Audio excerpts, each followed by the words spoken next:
al señor asambleísta Helio Peña, presidente de la Comisión de Fiscalización. Helio, un abrazo, muy contento de que estés con salud en este día después de pasar por momentos complicados. Abrazo, Helio. Tienes la palabra, por favor. Gracias. ¿Me escucha, señor presidente? Le escuchamos, asambleísta. Muchas gracias por sus palabras, señor presidente, primeramente. Un abrazo también a todos los colegas asambleístas, al pueblo ecuatoriano que nos sigue a través de estos medios de comunicación. Señor presidente, señoras y señores asambleístas, pueblo ecuatoriano que nos sigue por los diversos medios, obviamente en este juicio político al ministro del Trabajo, el señor Andrés Siech. Como es de conocimiento de todos nosotros, colegas asambleístas, este es el primer juicio político que la Comisión de Fiscalización y Control Político de la Asamblea Nacional, de la cual me honro en presidir, que se lo sustancia y se lo lleva adelante de conformidad a lo que dispone la última reforma a la Ley Orgánica de la Función Legislativa. Hoy, gracias a la reforma mencionada, se introdujeron mejoras sumamente importantes al proceso de fiscalización y específicamente al de la sustanciación de los juicios políticos, siendo tal vez la más importante el haber eliminado la discrecionalidad en el manejo de los tiempos, ya sea por parte de presidencia de la Asamblea, independientemente de quién sea el presidente, y efectivamente así es. Desde su publicación en el registro oficial, ya no es posible, por intereses a veces políticos, coyunturales, dilatar el inicio de un juicio político, posponer o impedir su tratamiento en el Pleno.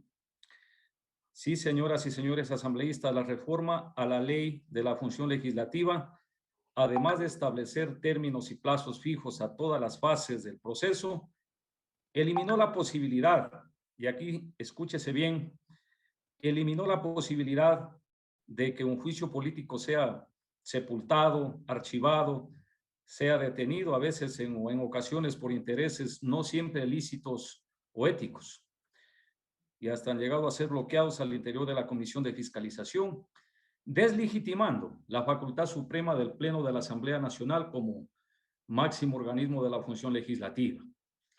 Hoy, gracias a la última reforma, ya no es un imperativo si una mayoría al interior de la comisión aprueba un informe que recomienda al Pleno de la Asamblea Nacional o el archivo de un juicio político. Hoy, gracias también a la reforma, ya no es un imperativo si un informe no obtiene los votos suficientes para su aprobación, sea cual sea la recomendación que contenga en todos los casos. Y esto quiero enfatizar, el juicio político con sus pruebas de cargo y descargo debe ser conocido por el Pleno de la Asamblea Nacional, como debió ser siempre. La Comisión de Fiscalización tiene que ser lo que es, una comisión de sustanciación. Ya nunca más juicios políticos que queden en el limbo, ya nunca más juicios políticos archivados al interior de la Comisión de Fiscalización en contra del sentir de la mayoría del pueblo ecuatoriano cuando exige censura y sanción a un funcionario público que incumpla sus funciones. Y es más, el tema del control político tiene que ser inmediato y oportuno y no precisamente esperar que coincida o no coincida con temas de coyuntura electoral. Como ustedes pudieron escuchar en el informe, colegas asambleístas, que presentó la Comisión de Fiscalización y Control Político, fueron 7 las causales que las asambleístas interpelantes incluyeron en su solicitud, y vale recordarlas muy brevemente. La primera, negación de designación de un inspector de trabajo para la realización de la potestad fiscalizadora de la Asamblea Nacional. Una segunda, acciones u omisiones dentro del caso de los trabajadores de la fábrica Explosen. Una tercera, atribuirse funciones que no le corresponden respecto del acuerdo ministerial MDT 2020-133 de fecha 15 de julio de 2020. La no protección de las personas en condición de vulnerabilidad de los acuerdos ministeriales MDT 2020-172 y número MDT 2020-173 de fecha 9 de septiembre de 2020. Una quinta, incumplimiento de proporcionar acceso a la información pública al Observatorio Ciudadano de Discapacidad, Salud Pública, Trabajo y Derechos Humanos. Una sexta, la falta de registro de prohibición de ejercer cargo público de la ex ministra de Gobierno la señora María Paula Romo.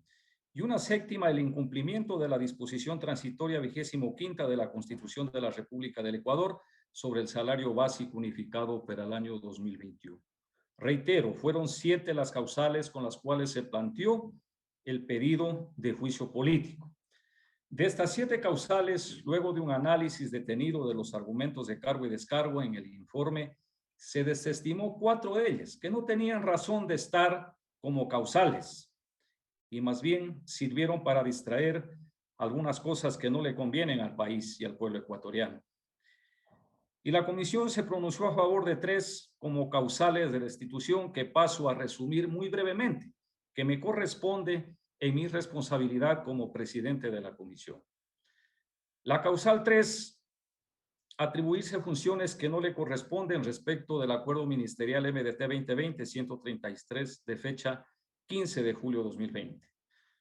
En la comisión se considera que el ministro de Trabajo, al incluir un artículo 3 en el acuerdo ministerial MDT 2020-133 de fecha 15 de julio de 2020, bajo el argumento de viabilizar que las empresas puedan llegar a acuerdos con sus empleados y reducir la jornada laboral, estableció una segunda interpretación respecto a que se debe entender por caso fortuito fuerza mayor.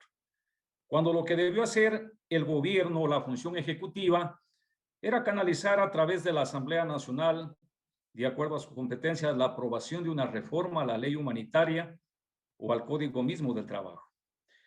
Por lo expuesto, en la Comisión de Fiscalización y Control Político de la Asamblea Nacional considera que independientemente de la posición política de cada uno de los asambleístas respecto de las bondades, defectos, inaplicabilidad, inconveniencia, inequidad o inconstitucionalidad de la ley humanitaria, el ministro de Trabajo incurrió en el incumplimiento de funciones al arrogarse una competencia que no es suya y que es exclusiva de la Asamblea Nacional, la de interpretar las leyes tal como lo establecen los artículos 120, numeral 6 de la Constitución y el 69 de la Ley Orgánica de la Función Legislativa.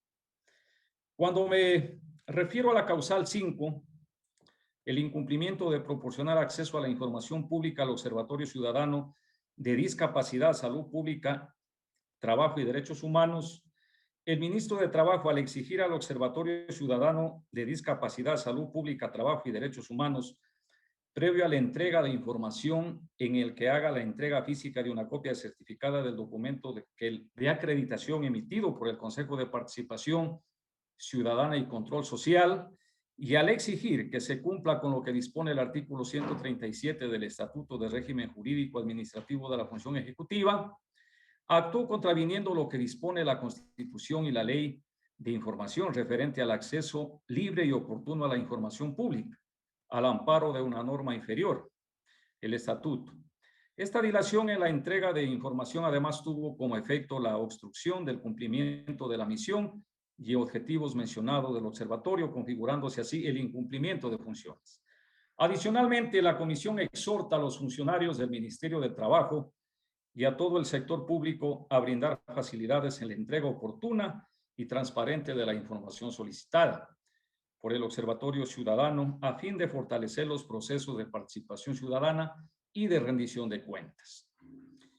Y al referirme a la causal 7, previa a la enumeración que habíamos hecho anteriormente, el incumplimiento de la disposición transitoria 25ª de la Constitución de la República del Ecuador sobre el salario básico unificado para el año 2021. Sobre esta alegación de incumplimiento de funciones, la comisión, sobre la base de las siguientes consideraciones, adoptamos una posición que la asumo con absoluta responsabilidad. Una primera, por ejemplo, la disposición transitoria 25ª de la Constitución de la República del Ecuador es clara en determinar que la revisión anual del salario básico se realizará con carácter progresivo.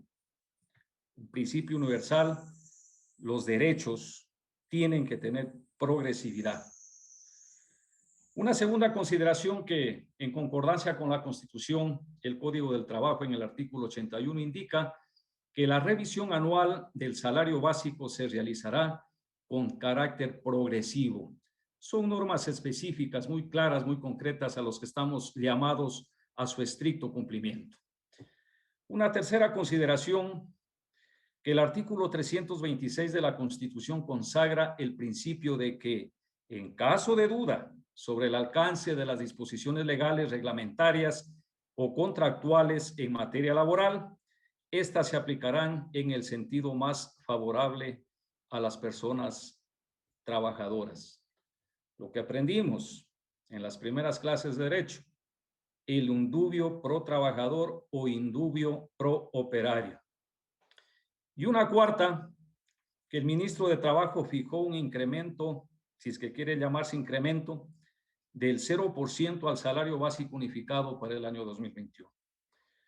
Con estos antecedentes llegamos a la conclusión, llegamos, que el ministro del Trabajo, abogado Andrés Isch, ha incurrido en el incumplimiento de funciones al no acatar lo que dispone la Constitución y el Código de Trabajo respecto a la progresividad en la fijación de los salarios y a la aplicación del principio de favorabilidad. Estas fueron las tres causales que el informe incluyó para recomendar el juicio político y la destitución por parte del Pleno de la Asamblea Nacional al señor ministro de Trabajo, Andrés Isch.